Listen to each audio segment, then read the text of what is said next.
bisa menjaga dosa itu sebaik-baiknya ya. Dosa itu ada dosa kecil, dosa besar, dosa sembunyi-sembunyi, dosa terang-terangan, dosa yang disengaja maupun dosa yang tidak disengaja. Kalau yang kita bisa jaga itu kan, insya Allah hidup kita akan dimuliakan Allah Subhanahu wa Ta'ala. Hadirin yang dimuliakan Allah Subhanahu wa Ta'ala, wasiat yang ke-64 ini nilai akhlak. Ya Ali hai Ali, inna rajulah la yaiku bil khuluqil hasani darajat as-sa'imil qa'imi al-mughazi fi sabilillah. Hai Ali, sesungguhnya seorang itu dapat mencapai derajat yang orang berpuasa, jihad fisabilillah dengan akhlak yang baik. Derajat kita itu sama derajatnya orang sholat malam, ya, sholat malam sama dengan derajatnya orang yang berpuasa. Jadi walaupun kita tidak kuat berpuasa, tapi kalau kita bisa bisa melakukan husnul akhlak, baiknya akhlaknya baik, baik dari perbuatan maupun ucapan baik, maka derajat kita sama dengan orang yang berpuasa dan orang yang jihad fisabilillah di jalan Allah Subhanahu wa Ta'ala. Jadi orang mau meninggal itu Pak, ini kemarin ini ada orang meninggal kan. Malam Kamis kemarin tuh saya dipanggil ke rumahnya. Malam Kamis kemarin saya dipanggil ke rumahnya, Rabu malam Kamis. Jadi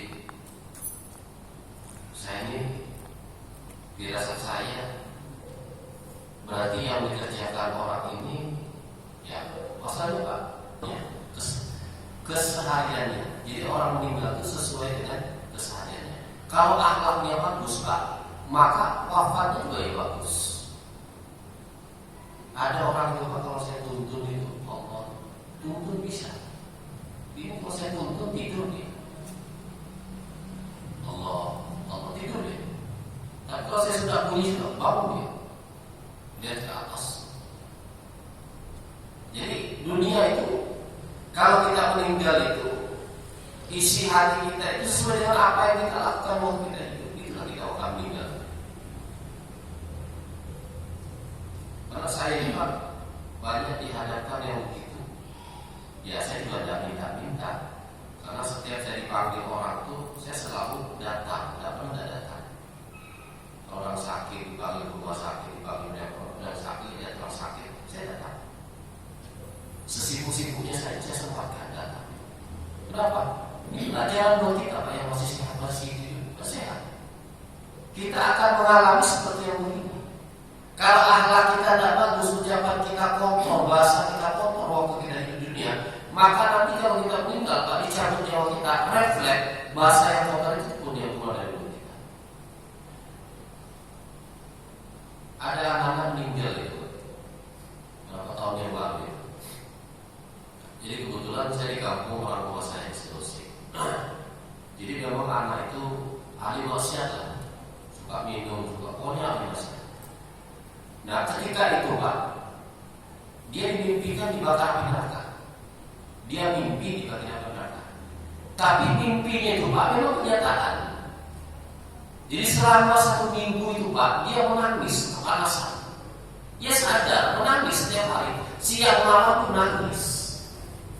Nangis kepanasan. Rasanya seperti bakar api.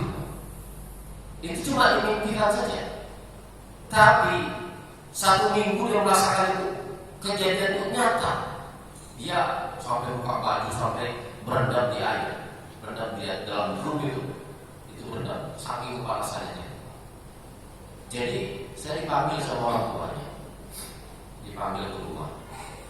Ustaz, ini anak saya mimpi dibakar di neraka. Sekarang berendam dalam drum.